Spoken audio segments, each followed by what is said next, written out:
Mesdames et Messieurs les ministres, Madame l'ambassadrice, Messieurs les ambassadeurs, Mesdames et Messieurs les parlementaires, Madame la maire de Paris, Mesdames et Messieurs les élus, Monsieur le Président du Conseil représentatif des institutions juives de France et son successeur, cher Francis Khalifa, cher Yonatan Arfi, Monsieur le Président du Consistoire central, cher Élie Korchia, Monsieur le Grand Rabbin de France, cher Raïm Korsia, Mesdames et Messieurs les présidents de l'Association des fils et filles des déportés juifs de France, chers Beate et Serge Klarsfeld, Monsieur le Président de la Fondation pour la mémoire de la Shoah, cher David de Rothschild, Monsieur le Président du Comité français pour Yad Vashem, cher Pierre-François Weil, Monsieur le Vice-président de l'Union française des associations tziganes,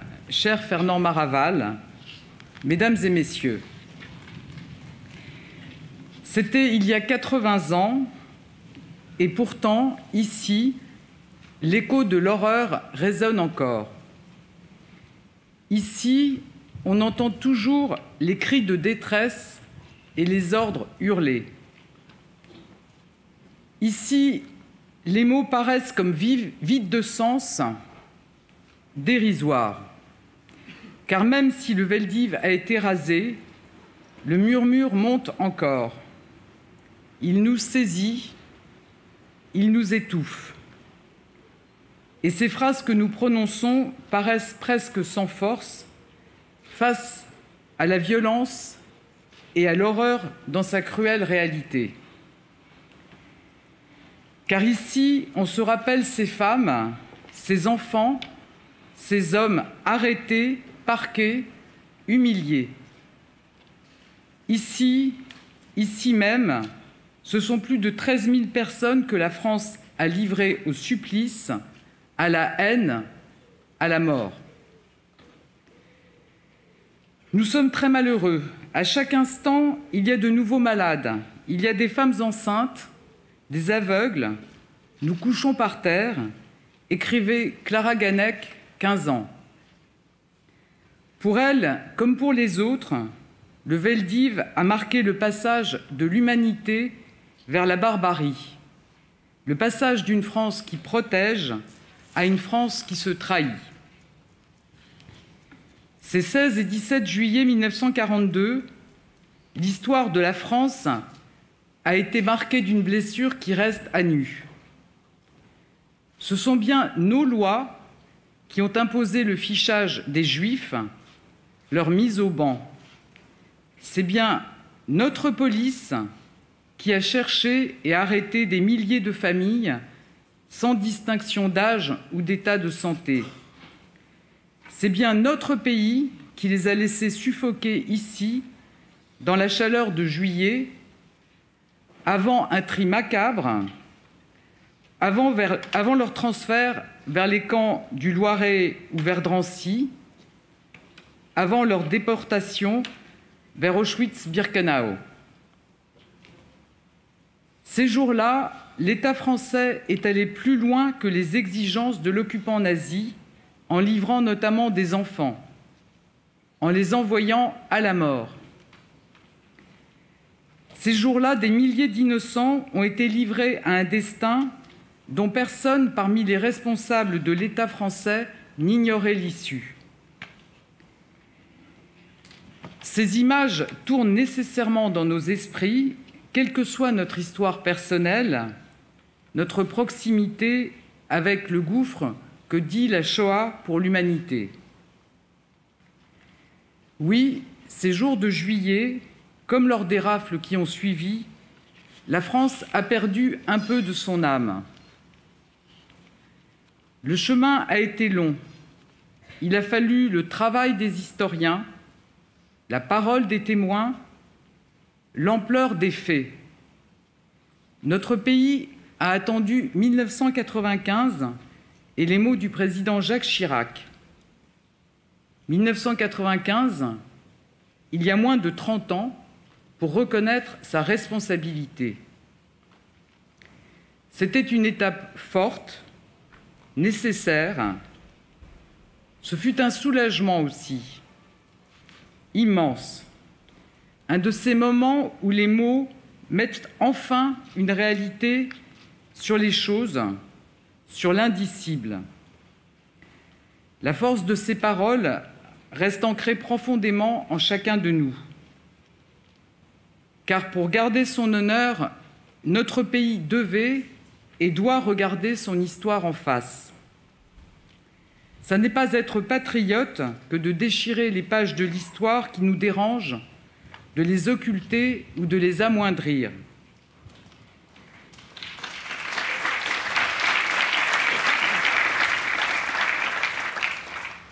C'est parce que la France est la patrie des Lumières, c'est parce que notre pays est un des berceaux du progrès, que la blessure est plus grave encore et que le vrai courage consiste à la reconnaître et à la commémorer.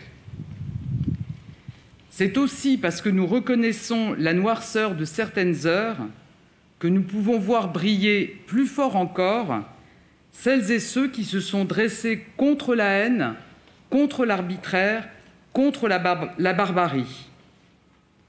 Je pense à ceux parmi les policiers qui ont refusé les ordres et laissé certains s'échapper. Je pense à ces Françaises et ces Français anonymes qui ont protégé, aidé, caché des Juifs de notre pays. Je pense aux Justes de France, pour qui l'humanité comptait plus que le danger.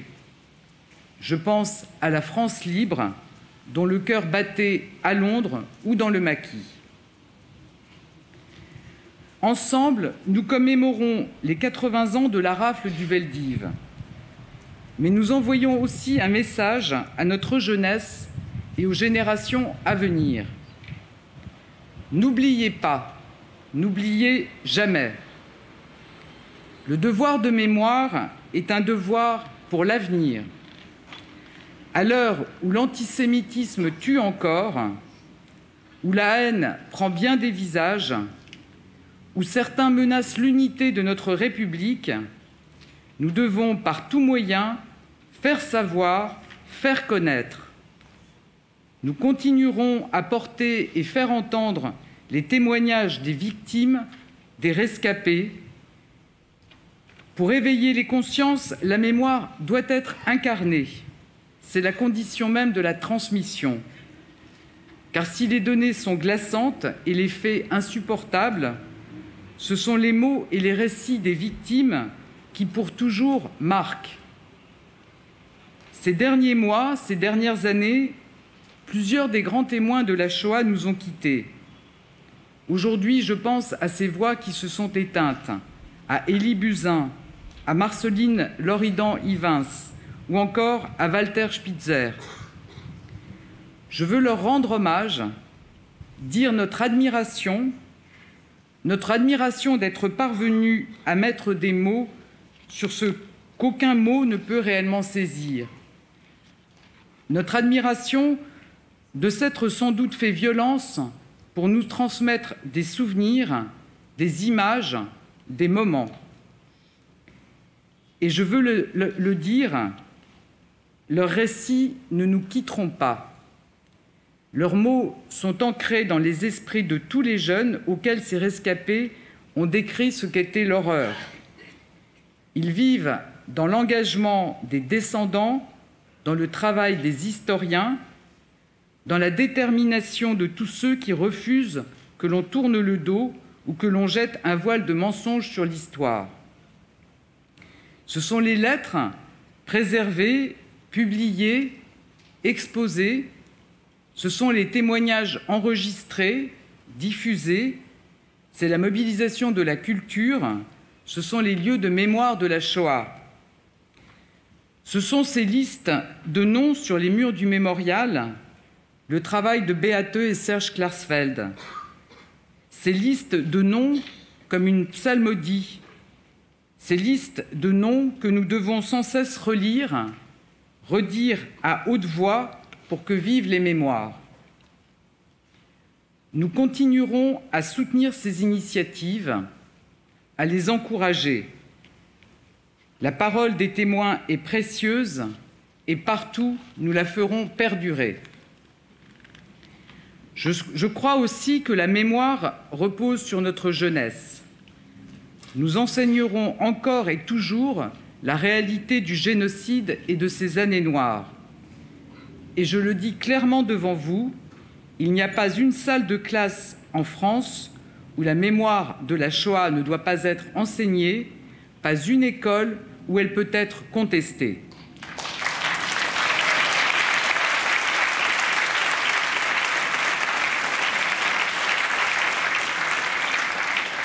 Car le travail de mémoire, c'est aussi de ne jamais laisser passer le moindre geste, le moindre mot que l'antisémitisme peut encore faire germer. La barbarie se trouve toujours au bout du chemin de la haine. Sous l'autorité du président de la République, nous avons agi avec force, détermination. Nous avons fait en sorte de combattre l'antisémitisme partout où il se trouve, qu'il se dissimule en ligne ou derrière des opinions dévoyées. Nous avons dissous des associations qui promouvaient la haine. Nous avons pris des mesures pour que la justice soit rendue, pour que chacun puisse pratiquer sa foi en toute sécurité. Nous luttons avec la plus grande intransigeance contre le séparatisme. Nous continuerons, nous poursuivrons sans relâche, sans jamais nous dire que la bataille est gagnée. Le combat contre l'antisémitisme ne s'arrête jamais. En cette journée de commémoration, en cette journée nationale à la mémoire des victimes des crimes racistes et antisémites de l'État français et d'hommage aux Justes de France, je veux dire également que je n'oublie pas que lors de ces années sombres, d'autres communautés, d'autres peuples ont été victimes de ce racisme d'État, notamment les Tziganes. Eux aussi ont été victimes de la barbarie.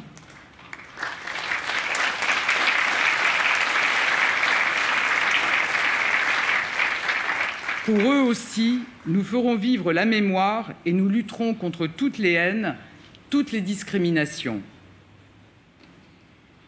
Mesdames et messieurs, l'oubli, l'indifférence et le relativisme sont autant de périls mortels.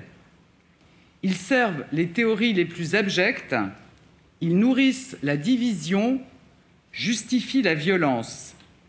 Ils sonnent comme des outrages à toutes les victimes et leurs descendants. Par la mémoire, par l'éducation, la culture, par le combat incessant contre l'antisémitisme, nous ferons connaître le destin des femmes, des hommes, des enfants du Veldiv.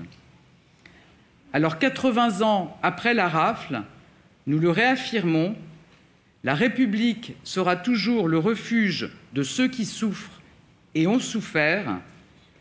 La République mènera toujours le combat pour la justice et la vérité.